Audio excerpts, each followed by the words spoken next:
నమస్తే, నేను మీ సుభాష్.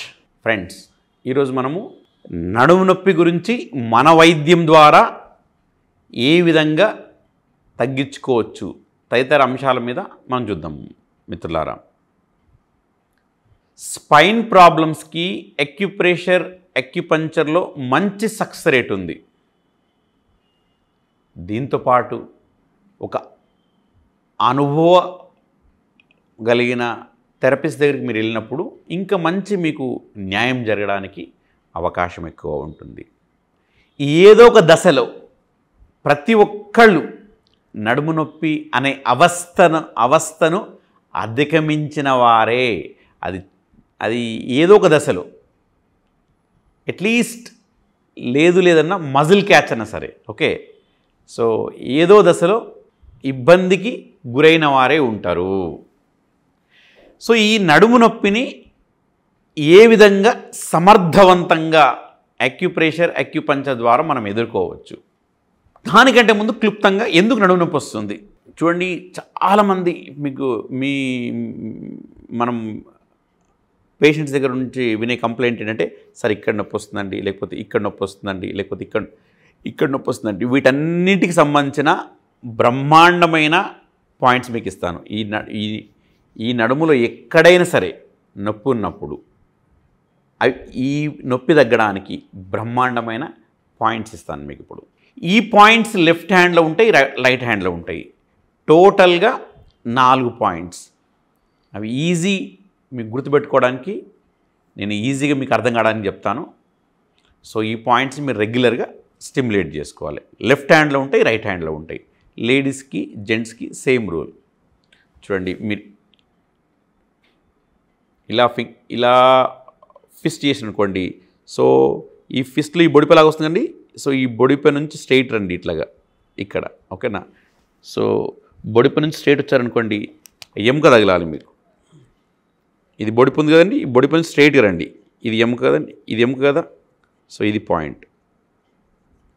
సో మీరు ఇట్లా ఎముకని టచ్ చేయాలి, ఇట్లా ఎముకని టచ్ చేయాలి. మళ్ళీ ఇక్కడ నుంచి ఎవరి బాడీ పైన వాళ్ళు ఏం చేయాలి, ఒక థమ్ సైడ్ విడ్త్లో, థమ్ ఫింగర్ విడ్త్లో ఇంకో పాయింట్ ఉంటుంది ఈ పాయింట్ నుంచి, ఓకే, ఇక్కడ. సో ఈ 2 పాయింట్స్. దీంతోపాటు మళ్ళీ ఇక్కడ చూడండి, ఈ ఎముక ఉంది కదండి, ఈ ఎముక స్టార్టింగ్ పాయింట్లో ఒక పాయింట్ ఉంటుంది, అండ్ ఎముక ఎండింగ్ పాయింట్లో ఇంకో పాయింట్ ఉంటుంది. సింపుల్. ఇది ఎముక ఉంది చూడండి. సో ఎముకకు స్టార్టింగ్ అంటే ఇది ఎముక కదండి, చూడండి ఇట్లాగా.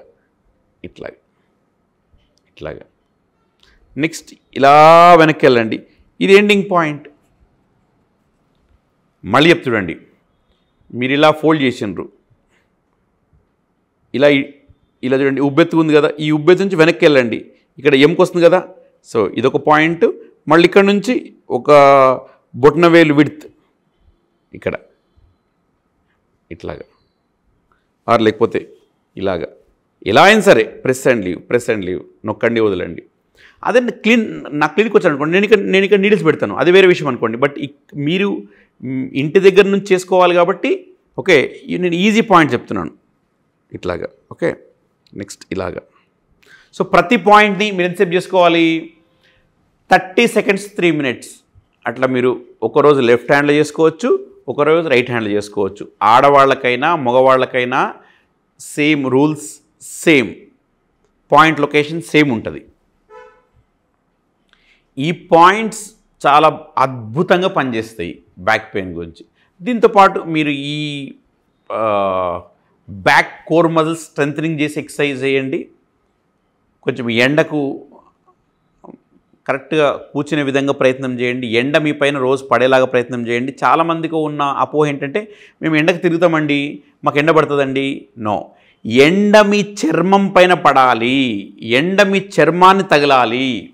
అంతేగాని మీరు హెల్మెట్ పెట్టుకున్నారు, బండి పైన కూర్చున్నారు, దినమంతా ఎండలు తిరుగుతారు. సో అప్పుడు ఓన్లీ ఈ పోర్షన్లో మీకు ఎండ పడుతుంది. దానివల్ల మీకు పెద్దగా అడ్వాంటేజ్ ఉండదు. Maximum skin should be expose to sunlight. So మీకు ఎంత స్కిన్ సన్లైట్ ఎక్స్పోజ్ అవుతే అంత మంచిదండి. సో బెస్ట్ టైం సన్లైట్కి ఏది అయితే ఎర్లీ మార్నింగ్ కానీ లేట్ ఈవినింగ్ కానీ.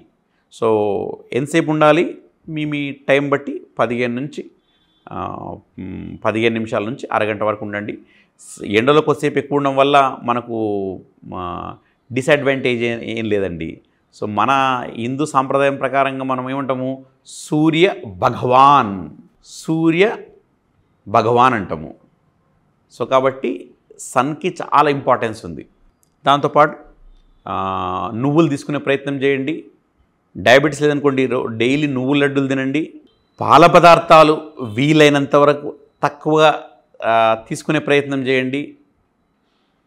ఇవన్నీ చేస్తూ నేను చెప్పిన అక్యుప్రెషర్ పాయింట్స్ని జాగ్రత్తగా వాడుకోగలిగితే సమస్య కనుక ఈ మధ్య స్టార్ట్ అయిందనుకోండి, మీరు నా దగ్గర రావాల్సిన పనిలే, మీరు ఇంటి దగ్గర కూర్చొని ఈ పాయింట్స్ చేసుకుంటూ నేను చెప్పిన ఆహార నియమాలు పాటించుకుంటూ ఈ ఇబ్బంది నుంచి మీరు బయటపడడానికి అవకాశం ఉంటుంది.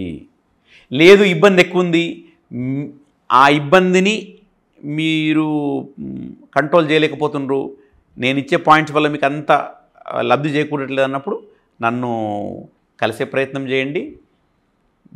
మిమ్మల్ని ఒకసారి డయాగ్నోజ్ చేశాక నెక్స్ట్ మీకు ఏ రకమైన పాయింట్స్ ఇస్తే మేలు ఉంటుందో ఆ రకమైన పాయింట్స్ ఇచ్చి మిమ్మల్ని ఈ ప్రాబ్లం నుంచి బయటపడడానికి